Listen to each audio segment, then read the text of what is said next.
बच्चों की विषय में आज हम लोग पाठ 10 ईर्ष्या तू न गई मेरे मन से के बारे में जानेंगे व समझेंगे। यह पाठ एक निबंध है और इसके निबंधकार यशस्वी साहित्यकार रामधारी सिंह दिनकर हैं। उन्होंने अपने इस निबंध में मानव को संतुलित जीवन जीने के लिए अपनी अंतरात्मा को अनुशासित करने की शिक्षा दी है। इस निबंध में एक वकील साहब व एक बीमा एजेंट को पात्र के रूप में प्रस्तुत किया गया है। वकील साहब का पारिवारिक जीवन शांति व समृद्धि से पूर्ण है।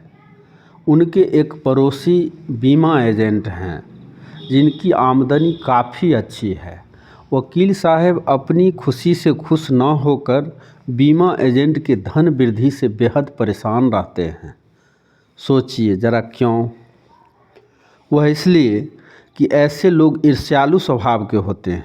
ईर्ष्या का यह अनोखा वरदान है कि वह अपनी चीज़ों से आनंद नहीं उठाकर दूसरों की चीज़ों से दुख उठाते हैं। वह अपनी तुलना दूसरों के साथ करना चाहते हैं। नतीजा उन्हें मानसिक व्यथा झेलनी पड़ती है।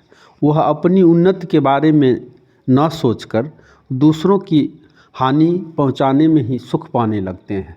ऐसा वे अपने स्वभाव के वशीभूत होकर करते हैं। जो व्यक्ति ईर्ष्यालु होते हैं वह व्यक्ति बुरे किस्म के निंदक भी होते हैं। दूसरों की निंदा वह इसलिए करते हैं ताकि लोगों में उसका जो स्थान है वह उसे प्राप्त हो जाए। व्यावहारिक रूप से ऐसा संभव नहीं हो पाता है। ईर्ष्या का काम जलाना है, मगर ईर्ष्या उसी व्यक्ति को जलाती है जिसके हृदय में उसका जन्म होता है। कहा जाता है कि चिंता चिता समान है, किंतु ईर्ष्या तो उस व्यक्ति के मौलिक गुणों को ही कुंठित कर देती है। इस प्रकार ईर्ष्यालु अपनी ही उन्नति का दुश्मन बन जाता है। ईर्ष्या का एक पक्ष लाभदायक हो सकता है।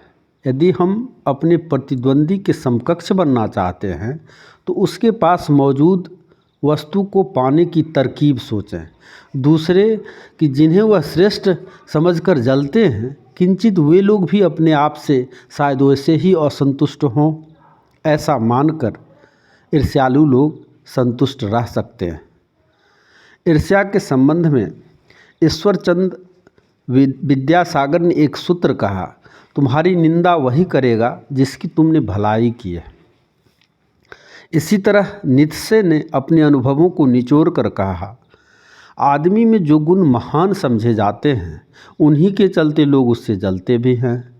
उन्होंने इस तरह के लोगों से बचने के उपाय के बारे में बतलाया है। वहाँ रहो जहाँ एकांत हो।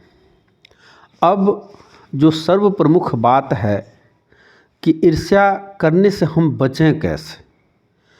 ईर्ष्या से बचने का उपाय मानसिक अनुशासन है। इस तरह के व्यक्तियों को बेकार की बातों के बारे में सोचने की आदत छोड़ देनी चाहिए।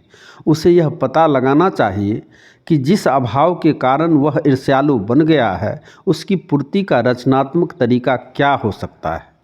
इस तरह की पड़ताल से वह ईर्ष्या से दूर होता चला जाएगा। बच्चों, इस निबंध से हमें यह शिक्षा मिलती है कि हमें ईर्ष्या और ईर्ष्यालु लोगों दोनों से बचकर रहना चाहिए। यही हमारे लिए ठीक रहेगा। क्यों? यदि हम अपनी तुलना अपने से श्रेष्ठ बच्चे से करें तो यह ठीक नहीं होगा। हाँ, हम उन बच्चों से प्रेरणा लेते हुए अपने आप में सुधार कर सकते हैं। बच्चों, आगे हम पाठ ईर्ष्या तू न गई मेरे मन से के अभ्यास के प्रश्न के साथ पुनः उपस्थित होंगे। धन्यवाद।